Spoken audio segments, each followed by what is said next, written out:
Se você está estudando estratégia militar e não entende a contraofensiva de Kharkiv em setembro de 2022, está perdendo um dos mais brilhantes golpes táticos da guerra moderna. Essa operação não foi só mais uma batalha na guerra Rússia-Ucrânia, mas um exemplo de como planejamento, engano e execução superam grandes desvantagens numéricas. O que ocorreu de 6 a 11 de setembro de 2022 deveria ser estudado em todas as academias militares pelos próximos 100 anos. A Ucrânia não só venceu a batalha, mas mostrou como uma força menor pode desmontar um inimigo supostamente superior com estratégia genial. Foi um Davi contra Golias do século XXI. Os números por si só, que vamos discutir um pouco mais adiante, já são impressionantes o suficiente para chamar a atenção de qualquer estrategista militar. Porém, os métodos do sucesso da Ucrânia mostram algo ainda mais importante. A doutrina militar russa estava falha, enquanto a abordagem ucraniana representa o futuro da guerra moderna. Para entender a vitória da Ucrânia, é preciso ver como a situação parecia favorável para as forças russas no verão de 2022. As forças russas haviam capturado a cidade estrategicamente vital de Izium no início de abril, estabelecendo-a como uma importante base operacional avançada. Com cerca de 18 mil soldados em até 24 grupos táticos de batalhão na cidade e arredores, este não era um posto militar comum. Izium será um centro logístico essencial para as operações russas no leste da Ucrânia. Linhas ferroviárias ligam a Crimeia, cruzando a ponte da Crimeia e o território russo, até a região de Kharkiv. O controle de Izium significava que a Rússia poderia abastecer de forma eficiente toda a sua frente norte e usar a cidade como base para avanços adicionais em direção às cidades ucranianas estratégicas de Sloviansk e Kramatorsk. Mas é aqui que o pensamento estratégico russo se mostrou catastroficamente falho. Em julho e agosto de 2022, mídias ucranianas e russas repetiram alegações de contraofensiva ucraniana no Oblast de Kherson. Em agosto, o número de batalhões russos em Izium caiu pela metade pela transferência das forças para Kherson. Isso não foi por acaso. O Estado-Maior ucraniano usou operações de informação, aproveitando a grande mídia para falar sobre uma grande contraofensiva no sul. Essa era a linha de frente de Kherson, enquanto transferiam tropas e equipamentos para Kharkiv. Um clássico desvio de atenção. Isso foi especialmente útil para a estratégia militar da Rússia, cujos militares avançavam lenta, mas constantemente na região. A Rússia achava que tinha vantagem em batalhas terrestres. Isso indicava que os oficiais russos provavelmente não tinham planos, caso fossem superados ou enfrentassem uma contraofensiva. Principalmente os que estavam em área onde não era esperado o movimento militar. Em 29 de agosto de 2022, o Comando Sul da Ucrânia anunciou o início da contraofensiva em Kherson, gerando a reação desejada pelo país. A Rússia transferiu rapidamente suas melhores tropas para o sul, deixando Kharkiv com forças de segunda linha. Enquanto comandantes russos caíam na estratégia de engano da Ucrânia, um homem se preparava silenciosamente para uma das operações militares mais eficazes da história moderna. Em setembro de 2022, Alexandr Syrskyi, que liderou a defesa de Kiev no início da invasão, recebeu o título de Herói da Ucrânia. Por seus serviços, foi nomeado comandante das forças terrestres ucranianas em Kharkiv Oblast. A contraofensiva ocorreu sob seu comando, sendo Syrskyi considerado o arquiteto. Syrskyi se destacou não só no planejamento tático, mas também ao entender as fraquezas da doutrina militar russa. Desde a primavera de 2022, Syrskyi cogitava uma ofensiva ao norte de Balaklia e Izium, ameaçando cercar as forças russas nessas cidades. No verão, o Estado-Maior ucraniano pediu aos comandantes ideias de operações para distrair as forças russas da defesa de Kherson. Syrskyi apresentou sua ideia, mas seu plano ia além das considerações táticas. O plano de Syrskyi era avançar rapidamente, evitando ataques diretos a vilarejos e cidades para reduzir baixas. Essa abordagem mostrou compreensão avançada dos princípios da guerra moderna. O impulso e o impacto psicológico são mais importantes que batalhas urbanas longas. A preparação mostrou atenção meticulosa aos detalhes, o que foi decisivo. Antes da operação, cada brigada de ataque recebeu pelo menos 8 obuseiros M777, o que não foi coincidência.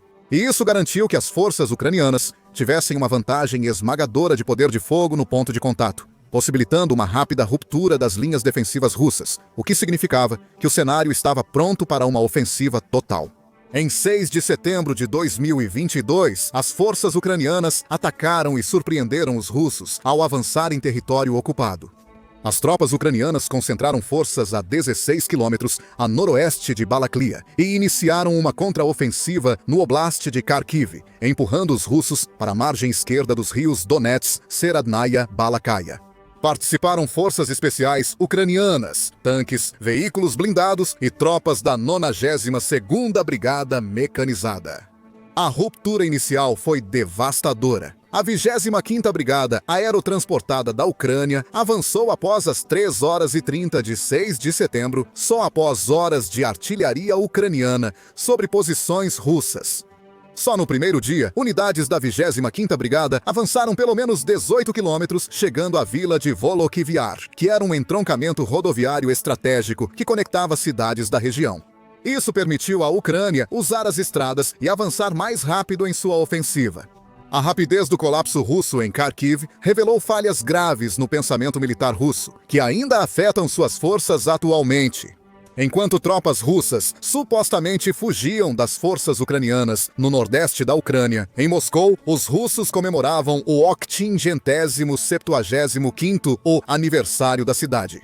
A diferença entre o que ocorre no campo de batalha e a percepção em Moscou evidenciou os graves problemas institucionais da Rússia. Até 9 de setembro, as tropas ucranianas avançaram cerca de 50 quilômetros em território russo, retomando Balaklaya, Shevchenkova e chegando a Kupiansk em 10 de setembro. Essas posições, apesar de bem fortificadas pelos russos, caíram com pouca resistência. O impacto psicológico nas forças russas foi imediato e devastador. Analistas sugerem que, desde a Segunda Guerra Mundial, esta pode ter sido a primeira vez que unidades russas inteiras foram perdidas em uma só batalha. Soldados ucranianos relataram que as forças russas fugiram tão rápido que deixaram munição e equipamentos militares recém-implantados para trás. Muitos desses se tornaram troféus ucranianos, com tanques e artilharia sendo integrados ao serviço ucraniano. A extensão das perdas de equipamentos da Rússia foi impressionante.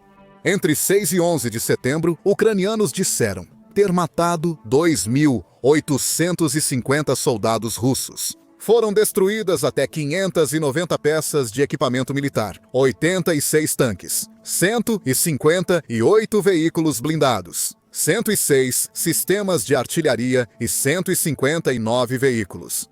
Além disso, 46 sistemas de equipamentos foram perdidos, entre eles 6 aviões e 7 helicópteros. Segundo Oryx, também capturaram mais 129 equipamentos militares. O mais prejudicial para a Rússia não foram as perdas de equipamentos, mas o colapso total do comando e controle. Forças ucranianas usaram High Mobility Artillery Rocket System para destruir depósitos de munição e prejudicar a liderança militar russa. Dois recursos que são muito difíceis para a Rússia substituir e que são necessários para que seu exército seja eficaz. As vitórias táticas foram impressionantes, mas as implicações estratégicas da Operação de Kharkiv da Ucrânia a tornaram uma aula magistral em guerra moderna. O Instituto para o Estudo da Guerra, ou Instituto para o Estudo da Guerra, observou isso. O avanço rápido da contraofensiva ucraniana estava cortando as linhas de comunicação terrestres usadas há muito pelo exército russo para abastecer tropas no norte de Luhansk, o que dificultaria as operações da Rússia. Não era só capturar território, mas também enfraquecer sistematicamente a capacidade da Rússia de realizar operações militares coerentes na frente oriental. O avanço rápido continuou, com as forças ucranianas retomando Izium e garantindo o acesso ao rio Oskil.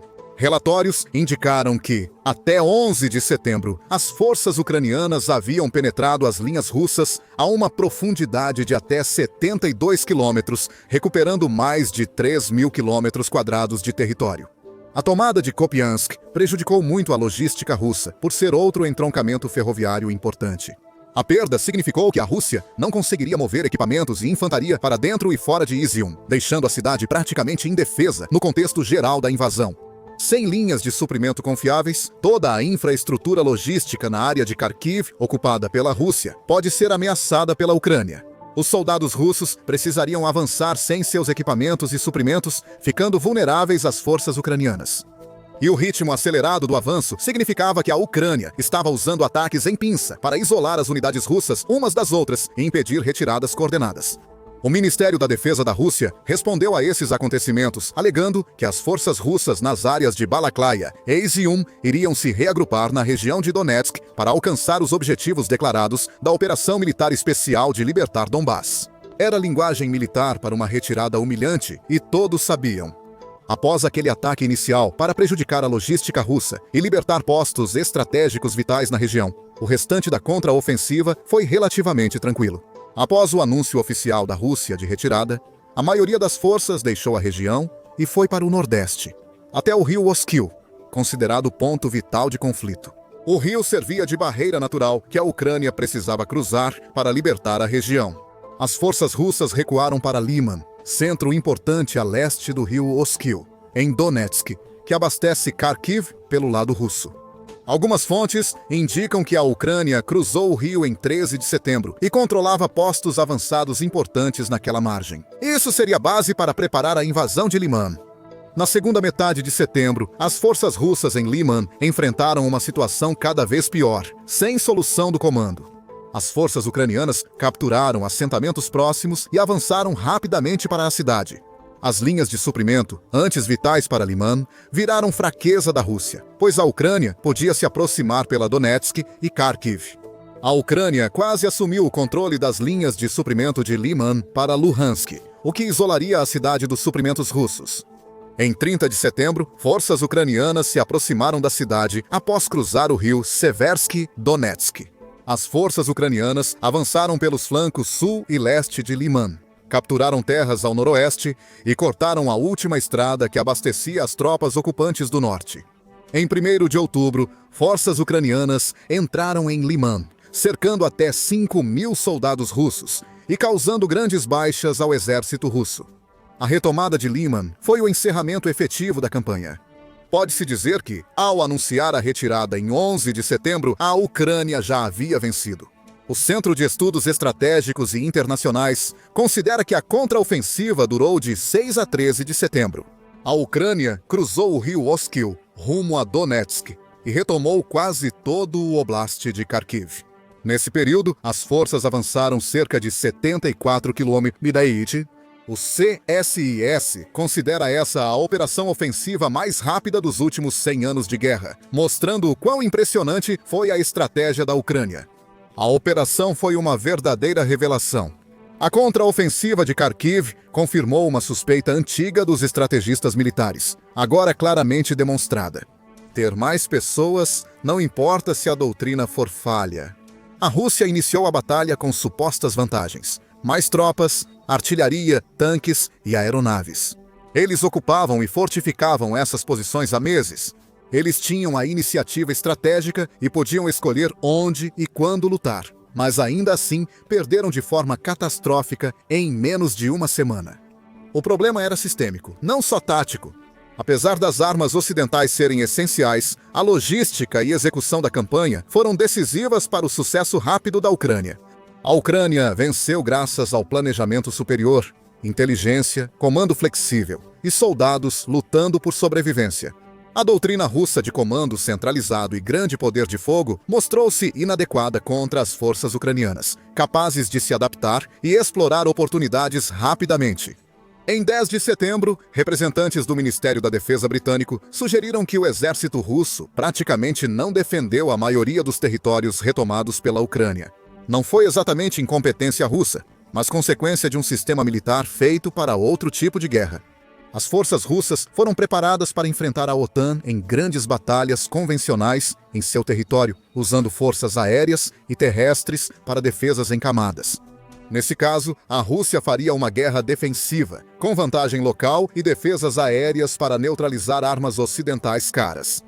No entanto, essa doutrina definitivamente não foi criada para defender território contra um oponente adaptável, equipado com tecnologia e lutando por sua sobrevivência.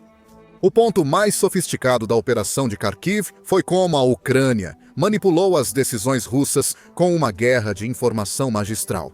O ardil de usar postagens em redes sociais, assim como a grande mídia, para exibir planos militares falsos, não era uma estratégia particularmente nova no que diz respeito ao planejamento de guerra. Mas o uso da internet e de notícias produzidas em massa, que não podem ser verificadas tão facilmente, é tecnicamente a marca registrada do século XXI. A Ucrânia aproveitou isso para reduzir o nível percebido de ameaça que a Rússia enfrentaria na região de Kharkiv após uma captura bem-sucedida. Essas ações dos ucranianos também destacaram a possível falta de coleta de inteligência e reconhecimento por parte dos russos. Se sua estratégia de guerra depende do que dizem nas redes sociais, talvez deva repensar sua habilidade como estrategista. Essas falhas de inteligência não foram acidentais, mas fruto de uma estrutura rígida que priorizava cenários fixos e propaganda, não o planejamento adaptativo. Oficiais de patente baixa na Rússia, especialmente na linha de frente, têm pouca influência no planejamento estratégico local. Os planos vêm de cima, onde a alta cúpula, distante da realidade da guerra, demorou quase 2 anos para admitir que era uma guerra e não só uma operação militar especial. Quando a mídia ucraniana falou de uma ofensiva ao sul, os comandantes russos não checaram essa informação por sua própria inteligência. Aceitaram a narrativa e realocaram as tropas. O sucesso da contra-ofensiva de Kharkiv teve impactos que foram além do campo de batalha. Os avanços da Ucrânia no Oblast de Kharkiv fortaleceram a confiança de Kyiv, que depende cada vez mais de aliados ocidentais para apoio militar. Mais importante ainda, isso demonstrou aos planejadores militares ocidentais que a Ucrânia não era apenas capaz de defender território. Eles podiam conduzir operações ofensivas sofisticadas que rivalizavam com qualquer coisa que as forças da OTAN haviam alcançado nas últimas décadas. Segundo o ministro Dmytro Kuleba, as contraofensivas ucranianas indicam que, com mais armas ocidentais, o exército poderia encerrar a guerra mais rápido e em favor da Ucrânia. Uma declaração que o presidente Volodymyr Zelensky repetiu em 12 de setembro. Isso não era propaganda ucraniana, mas uma avaliação realista baseada no desempenho demonstrado no campo de batalha. O sucesso da operação também teve implicações regionais imediatas. Confrontos na fronteira entre Armênia e Azerbaijão começaram após a Rússia sofrer reveses em uma contraofensiva, enfraquecendo sua influência na região. Quando uma superpotência militar é derrotada de forma humilhante, isso incentiva desafios à sua influência global. Quem estuda estratégia militar e não compreende a contraofensiva de Kharkiv perde lições essenciais da guerra moderna. Lição 1. A decepção ainda é o maior multiplicador de força. A operação de informação da Ucrânia foi mais eficaz do que qualquer sistema de armas para determinar o resultado da batalha. Ao manipular o posicionamento das tropas russas por meio de uma decepção estratégica, a Ucrânia criou as condições para a vitória antes mesmo do primeiro tiro ser disparado. Lição 2. O comando centralizado é uma vulnerabilidade crítica. As forças russas não se adaptaram rapidamente no campo de batalha porque precisavam de autorização do comando superior para decisões táticas. As forças ucranianas podiam explorar oportunidades em tempo real. Lição 3. A logística supera o poder de fogo.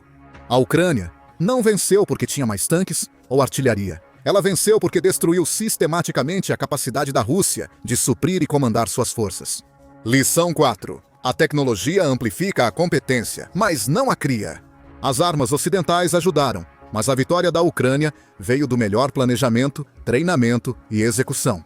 A tecnologia só é eficaz com bons usuários. Lição 5. Decidir rápido é essencial. Na guerra moderna, vence quem observa, decide e age mais rápido, independentemente de vantagens numéricas. Para entender o quão notável foi essa conquista, considere o contexto histórico. O estudo do CSIS também destacou 3 operações históricas do século passado. A Operação de Kharkiv, na Ucrânia, avançou mais rápido que as lendárias Blitzkrieg alemãs. Ela superou os avanços israelenses na Guerra do Yom Kippur, que eram considerados entre as operações blindadas mais bem-sucedidas da história moderna. Isso não foi apenas uma vitória tática, foi uma demonstração de arte operacional no mais alto nível. A contraofensiva de Kharkiv mudou a guerra entre Rússia e Ucrânia e a visão dos estrategistas militares sobre conflitos modernos. A operação mostrou que no século XXI, quem tem melhor informação, decide mais rápido e adapta a doutrina, vence oponentes superiores em número mas inflexíveis. O The New York Times informou que a queda da estratégica Izium, no leste da Ucrânia, é o maior golpe para a Rússia desde sua retirada de Kiev. Mas essa avaliação subestimou implicações mais amplas. Ao recuperar uma região vital tomada em abril, a Ucrânia destruiu o ímpeto da Rússia. Planos que dependiam da logística via Kharkiv precisariam ser refeitos. A Rússia precisou recorrer a recrutamento e campanhas para compensar as baixas, aumentando a pressão sobre sua já frágil demografia. A lição é clara. Na guerra moderna, competência, adaptabilidade e planejamento superam quantidade, poder de fogo e números.